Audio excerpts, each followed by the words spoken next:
Hi, Ginger. Who's in me neenies? Okay. Hello, everybody. Welcome to July 16, 2014, Wednesday. I'm exceeding shit, but you know already. /4x. And today I want to talk about three things. First, work. Work. My opinion, it's the most interesting thing today because this is what happened. At work, at the end of the day, I was unaware of this until I almost clocked out. Okay, this is what happened. This is what really happened.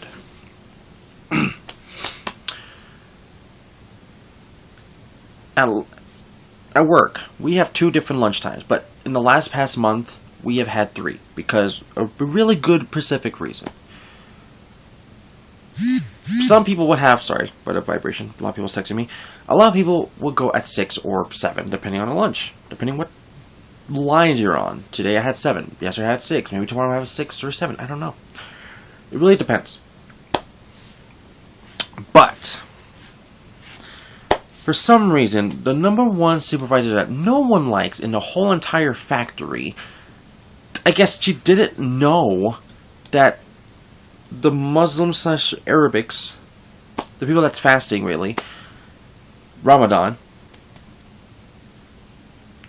have to go at lunch at 9 because during that hour they are allowed to eat for their religion. They are not allowed to eat until like 5 or 5:30 or something like that in the morning, all the way up until 9. And you do that every single day for about a month. The only way they cannot do that is with like several things I heard, like if they're sick, they have an illness, they have a dental kind of problem that they can't eat specific like foods, or they need to eat or some reason or something like that, medical reasons, health problems, or periods. Yeah, that's one too, because it can affect them. So there's a lot of things that can really affect them. But the #1 supervisor that no one likes told line C, which is one of my lines, which I was not aware of because I'm used to all the lines that's Muslims and Arabics, even if it's like 1 or 2 people, they'll all go at lunch at 9. All. I didn't realize it wasn't even my fault because I was also trying to attend my other lines, which, well, they needed help and stuff and material. Plus, somebody was trying to faint, and I prevented that, so I was happy about that, but now I'm not happy about this one. She prevented the people in line C to not go to lunch, to just keep running. And imagine this. The moment you wake up, you can't eat. You can't drink water. You can't do anything that relies on you eating some kind of substance to not starve until 9 p.m. All day. The factory, warehouse, whatever, is hot. It's 90 plus in Fahrenheit. It's pretty hot. Even in the coolest lines, it's decentable, but still kind of hot. I don't work in the lines, and it is hot in my area, and I am in like the biggest openest place ever, which don't have much really air anywhere. It's like big, I can breathe and stuff, not like in a small cramped up place like that. And thinking like that, what I just said, you would think you can't do that for a day. They have to do that for a month. A month. I have no clue how long they actually have to do it. It's about a month or more. Who knows, really? Well, they do, but I don't. But it really made me mad because this is what happened. Basically, at the end of the shift, whatever. While I was about to clock out, I heard that someone, not one, a Pacific person that I personally have worked with fainted in the washroom. And she was one of the people on line C that did not go to lunch. And that made me really, really mad. Now, you're probably saying, did I tell anyone? Of course I did. Now, the thing is that, what did you do? Basically, I told my boss. I told him, there's some way we have to pass through this, and I'm not going to say the actual person's name, that the one supervisor that we all hate. I'm just going to call her by the nickname everyone gives her. Lagorda, because, Lagorda, but that's true. No one likes her. And I told my boss, hey, tomorrow I'm literally going to go to every single line I have. And whoever's, Ramadami, I'm going to tell them straight up, go to lunch. Because they have to go to lunch. It's actually a part of their job requirement. They need a 45-minute lunch. If they don't get that 45-minute lunch, they can sue. Now, that's something I don't really say ever, but they can. And I'm just thinking for them. Because a lot of those workers are like the nicest people I've met in a very long time. And sorry, I'm a little emotional right there. And I know how it feels to work on a line. I really do. And then when I think in the supervisor position, they probably don't know shit about actually working on a line. And I know it's true because I've seen her boss lines all the time. All the time. Even when I was on line, she would boss me around. And even when I was on the line, I would talk back to her. But the thing is, I got away with it hundreds of times because she's not my boss for that line. For the time I was in Valley Stream 4. That was Caesar's line. Or it still is. Caesar's / Julie's or Angel's line, whoever. But it's not her line. Her name's not even on it. She's always trying to act busy, but she has really nothing to do. She's just on a computer. Always in the fresh computer room with air condition. Do whatever the hell she wants. Doesn't have to wear a smock or hairnet or really anything. So she thinks everything is easy and simple, but no. It just really ticks me off about that kind of stuff. And my boss said, totally do it. It would really, really would help the people that doesn't have the power to speak up because they can't. They're production workers. I can.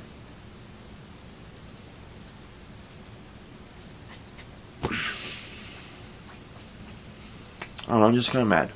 I'm mad. Sad too.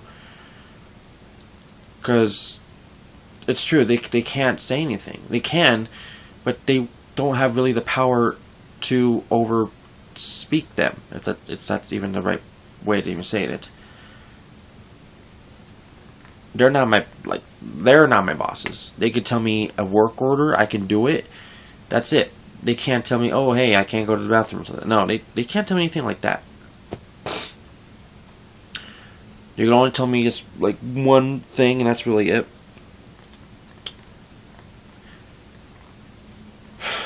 But it's other ways I am actually their bosses too, in some ways, as in actually getting the work done and such. But like I said, it really pissed me off today. Tomorrow, I'm literally going to go to my lines, literally. I'm going to actually talk about with my other boss, because he was not here because he went home early, 6, like around 5. And I speak with the other telehandlers to, hey, tell your lines that is Ramadaming. Every little individual, even if it's one person on the line, tell them go to lunch no matter what. Because if they don't, we can literally tell the supervisor of the entire shift to overpass what they say anyways, and you can still go to lunch. And the entire shift supervisor is basically my old boss, which is still basically my boss in material handling and forklifting and label cage and almost everything else in that little area. Well, not little, it's like a big ass area, but still. He knows how it feels. He knows. I personally know how it feels too, because I worked on the line. I know how people feel. A lot of those people are like the nicest people I've ever met. A lot of people, I don't even think, I felt bad when I was taking this job, because I said it before that my job isn't that hard at times, but it sometimes is, or sometimes it's the easiest day ever. And then when I look at them work, they're doing something that's even harder to do, but they're getting paid less for it. And it makes me kind of think of like how I get lucky just getting what the hell I just did now. And I can't really answer that because I don't know. Other than maybe I can speak 2 languages, but that doesn't really, you know, still think of like a lot of people here can speak 2 languages. Or really why me in general, you know. And some people work there even longer than I have, and they're still doing the same production thing, which a lot of them don't want to do.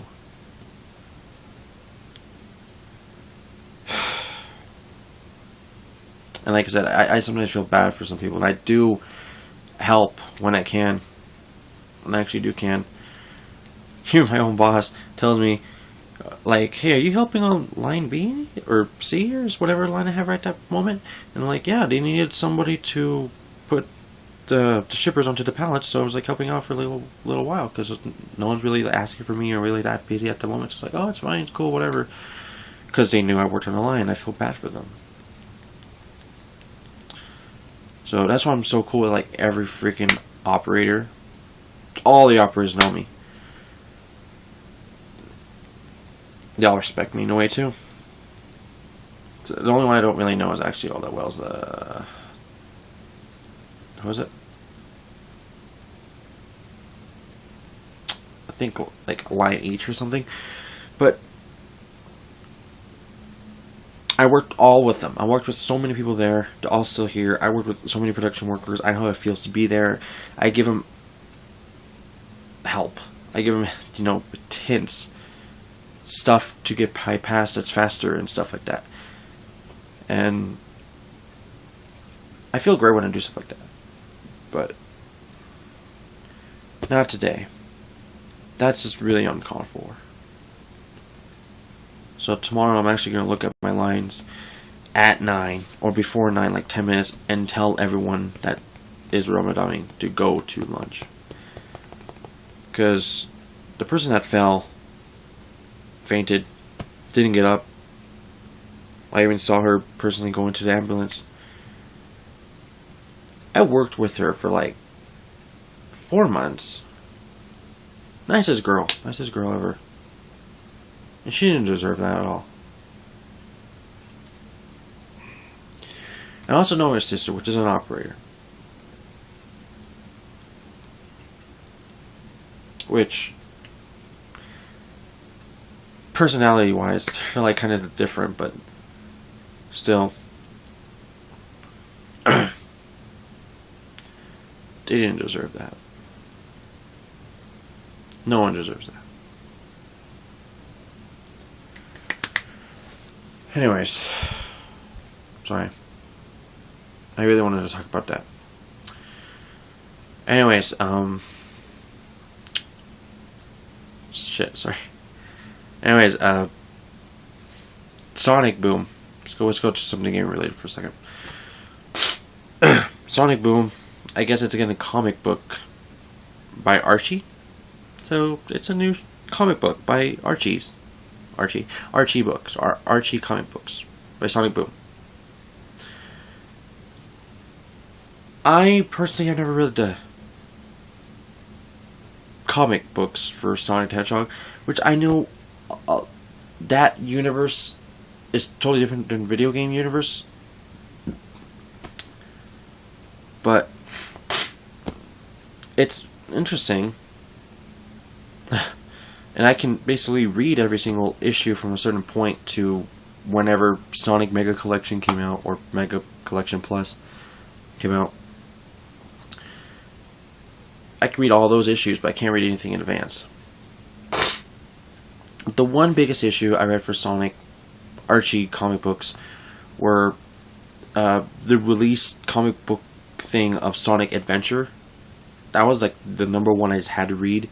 I remember reading it in like 5th grade when I was like 10 years old, because my friend Cash, his name was like William or something like that, and we all called him Cash. I still see him, but he works at the Walmart. But anyways, my friend Cash, he was obsessed with like Sonic as well. Other friends as well was like sorry, can't think so. Patricio, Luis or Luis, I forgot. Sorry about your name. And there was a girl, I can't remember her name right now. But they were into like Sonic and basically anything I was into, and they were like in the same class, and I was really the only person in that class who was like basically by themselves, other than maybe David or Daniel, a different Daniel, not the one I know, but another Daniel, which is to be friends or somewhat friends with Justin or something like that. I don't know, I'll tell you about that story later in a future vlog. But that was the last time I actually read a Sonic comic book back then. So I don't really know how the comic books are really. Some I know is pretty dark, some is probably like normal or really cheesy or something like that, but that's really it.